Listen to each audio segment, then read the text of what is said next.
Hi hello ನಮಸ್ಕಾರ. ಎಲ್ಲರೂ ಹೆಂಗದಿರಿ, ಆರಾಮದಿರಿ ಅಂತ ಅನ್ಕೋತೀನಿ. ನಾನು ನಿಮ್ಮ ಪ್ರೀತಿಯ Gauri Kumaraswamy. So welcome back to my channel Gauri ಶಿವಮಾರ್ಟ್ ಕಿಚನ್ ಬ್ಲಾಗ್ಸ್. ಯಾರೆಲ್ಲ ಹೊಸದಾಗಿ ನೋಡಾತಿರಲ್ಲ ನನ್ನ ಚಾನಲನ್ನು ಸಬ್ಸ್ಕ್ರೈಬ್ ಮಾಡೋದನ್ನು ಮರಿಬೇಡ್ರಿ.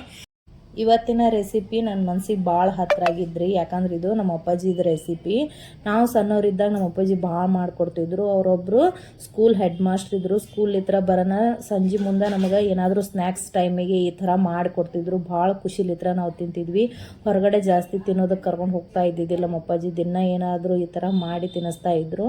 ಸೊ ಇದನ್ನು ನಮ್ಮ ಉತ್ತರ ಕರ್ನಾಟಕದೊಳಗೆ ಕಾರ್ಬ್ಯಾಳಿ ಅಂತ ಕರಿತೀವಿ. ಅಂದ್ರೆ ಬೇಳೆಗಳನ್ನು ಆಮೇಲೆ ತರಕಾರಿಗಳನ್ನು ಹಾಕಿ ಕಿಶಿಂದ ನಾವು ಸಾಂಬಾರು ಮಾಡಿರ್ತೀವಿ.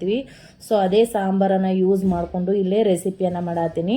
ಇವು ನೋಡೋದಕ್ಕೆ ಬೆಳಗಾವಿ ಚುರುಮುರಿ ಥರನೇ ಅದಾವ್ರಿ. ಬಟ್ ಇವು ರಾಯಚೂರು ಸೈಡ್ ಸಿಗುವಂತಹ ಚುರುಮುರಿ ಭಾಳ ರುಚಿಯಾಗಿ ಇರ್ತಾವ್ರಿ. ಸೊ ಅದನ್ನೇ ಯೂಸ್ ಮಾಡಿಕೊಂಡು ನಾನಿಲ್ಲಿ ಈ ಸ್ನ್ಯಾಕ್ಸ್ ರೆಸಿಪಿಯನ್ನು ಮಾಡಾಕತ್ತೀನಿ.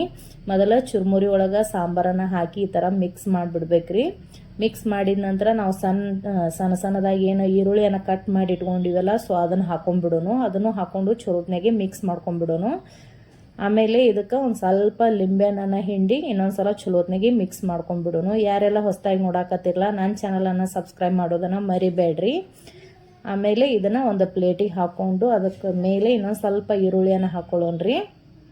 ಹಾಕೊಂಡ ನಂತರ ಅದಕ್ಕೆ ಸಣ್ಣ ಸೇವು ಮಕ್ಕಳಿಗೆ ಇಷ್ಟ ಆಗುವಂಗೆ ಒಂದು ಸ್ವಲ್ಪ ಸಾಸ್ ಹಾಕಿ ಕೊಟ್ಬಿಟ್ರೆ ಭಾಳ ಇಷ್ಟಪಟ್ಟು ತಿಂತಾರೆ ರೀ. ಟೇಸ್ಟ್ ಕೂಡ ಸೂಪರ್ ಆಗಿರ್ತೈತಿ. ನಿಮ್ಮ ಮನೆಯಲ್ಲಿನೂ ನಿಮ್ಮ ಅಪ್ಪಾಜಿ ಇದೇ ಥರ ಅಡುಗೆ ಮಾಡ್ತಾ ಇದ್ರೆ ನಿಮ್ಮ ಫೇವ್ರೆಟ್ ರೆಸಿಪಿ ಯಾವುದಂತ ನನಗೆ ಕಮೆಂಟ್ ಮೂಲಕ ತಿಳಿಸಿ ಹೇಳ್ರಿ. ಅದೇ ರೀತಿ ನಾನು ಇನ್ಸ್ಟಾಗ್ರಾಮ್ ಪೇಜು ಫೇಸ್ಬುಕ್ ಪೇಜನ್ನು ಫಾಲೋ ಮಾಡಿರಿ. ಆಮೇಲೆ ಲೈಕ್ ಮಾಡಿ ಶೇರ್ ಮಾಡಿರಿ. Thank you.